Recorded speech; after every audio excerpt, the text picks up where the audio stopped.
Hi friends, my name is Jack Kear and I'm your lay leader here at Parker UMC.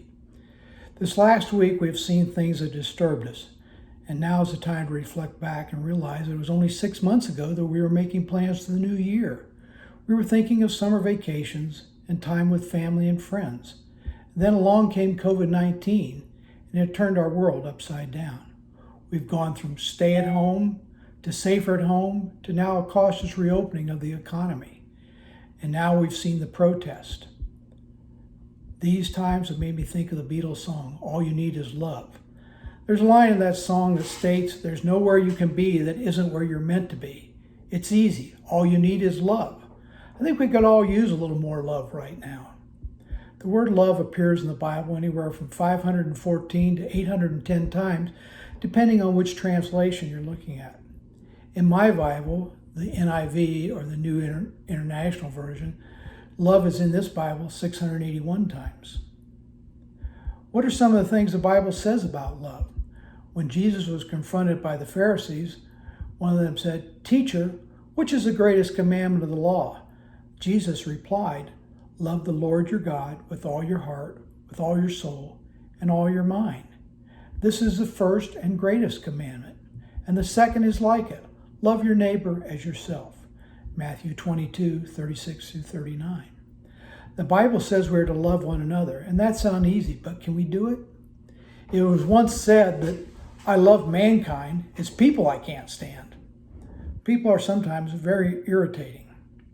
Indeed, loving people is difficult, yet that is what the Bible commands us. For this is the message you've heard from the beginning. We should love one another. 1 John 3:11. We spend our time with things we feel important, such as time with family and friends, work, prayer, serving the poor, fighting for the rights of others, and protesting wrong. As Paul said, "But if I do not have love, I am nothing. If I give all I possess to the poor and give over my body to hardship that I may boast, but do not have love, I have gained nothing." 1 Corinthians 13:3. Jesus gave love priority over all other Christian virtues.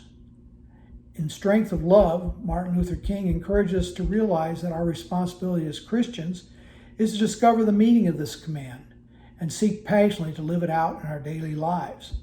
But why love? What makes it so important? When Jesus spoke to his disciples regarding the first and second great commands, he explained, all laws and the prophets depend on two commands. Matthew 22:40. This may sound irrelevant in our generation. It depends on police departments, guns, and force to fulfill the law. We see now what that has brought us. Yet Jesus' simple command requires greater strength than any of us naturally possesses, more power than any man-made weapon. Love fulfills the law because if we truly love every person because he is a person, and we do not desire to hurt or violate him or her, thus never break the law.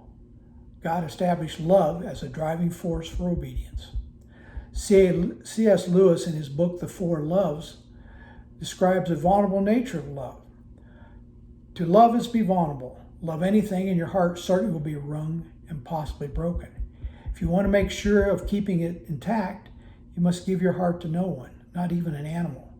Wrap it carefully around with hobbies and little luxuries. Avoid all entanglements. Lock it up safe in the casket or coffin of selfishness. But in that casket, safe, dark, motionless, airless, it will change. It will not be broken. Instead, it will become unbreakable, impenetrable, and irredeemable. In conclusion, I'd like to leave you with a story about the Special Olympics in Seattle. It happened several years ago. It touched me when I read it, and I'd like to share it with you. 9 contestants with all special needs were assembled on the starting line of the 100-yard dash. As the gun sounded, they started out, not exactly as a dash, but as a desire to run in the race, to finish and to win, all except one little boy who stumbled on the track, tumbled over a couple times, and began to cry. The other 8 heard his cries. They slowed down, looked back. Then they all turned around and went back, every one of them. One girl bent down and kissed him and said, "This will make it all better. Then all 9 linked arms and walked towards the finish line. Everyone in the stadium stood and the cheering went on for several minutes. Let us look at our actions. Perhaps we can show more love than we have. If we see someone falling, let's help them up. If not physically with social distancing, but with our thoughts, prayers, and words. Together we will meet again soon in the church that we love called Parker UMC. And thank you, friends, for your time. And a thank you to Dr. Rick Etzel for some of the excerpts from his sermons on how to show love. May you all have a blessed day.